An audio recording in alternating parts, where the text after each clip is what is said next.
Sup mga boss? Papunta nga pala kami ngayon na Emperor Dragon. Tara, samahan nyo kami mga boss para makita nyo yung aming pupuntahan mga boss. So dito nga pala kami dumaan doon sa last na dinaan namin shortcut mga boss. So tatawid nga pa dito no, hang bridge din. May papansin nyo sa bandang baba, may mga nagdiligo na dyan. Kasi pwede naman at malinis ang ilog. So ang problema lang dito, sarado na pala ito mga boss dahil private property, di na kami pinadadaan. So bumalik kami. After ng pagbalik namin, tinulungan ko nga pala dito yung akin nabudol na si Paul. Kasi sama ng sama, hindi na alam kung saan papunta yan. Ang galing! Tingnan nyo naman mga boss, mababaw lang naman yung tubig, madulas na yung mga bato. Pero kaya naman ng mga Mio, katulad niyan, si Paul, kinaya naman niya kung hindi niya kayanin. Eh, dyan siya matutulog. De, joke lang. So, after nga nito, set up kami ng aming tent mga boss. So, after din mag-set up ng tent, palipad kami nandun para makita nyo yung gano'ng kalawak itong mga boss.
One minute, 37 seconds later. So dito nga, nagluto na kami ng aming pakain sa tanghalian. Then meron na rin pala kayo dito mabibila ng mga ice drop tsaka scramble dahil dito may mga naglalako dito, pumapasok sila dito. Meron na rin tindahan sa loob mga boss, pero syempre limited lang yung tindahan ni na ate dito.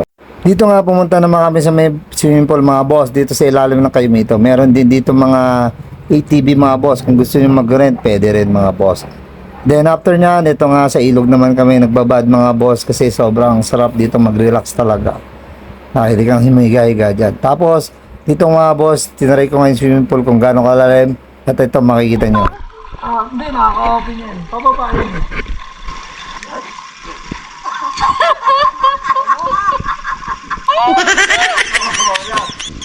A few moments later. Pinapalibutan na po ng kalaban. Yun na.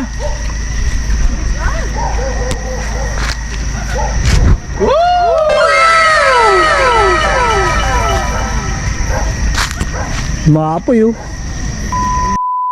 At nagising na ako mga boss dahil sa sobrang lamig. Kaya ang payo ko sa inyo, huwag nyo kalimutan magdala ng jacket. Lalo na kung wala kayong kayakap. Tapos ito nga pala yung aming pagkain. Magaling kang kupal ka. So after nga namin kumain dito mga boss, nag-pack up na kami para kami makauwi na. At syempre mga boss, kung saan kayo pumasok, doon din kayo lalabas. So nadaan uli kayo, magre-river crossing uli kayo dito, pauwi. So ako ngayon nauna. So napakadali lang naman tumawid dito mga boss dahil hindi naman talaga ganun kalaki. Dito nga mga boss, makikita nyo tatawid si Paul gamit ang kanyang pinakamamahal na Mio na kanyang iniingatan araw at gabi. So ayun lang mga boss, maraming salamat sa inyong panonood. Sinayang ko na naman yung oras mga boss. Kaya sa susunod, manood ulit kayo para masayang ang oras nyo.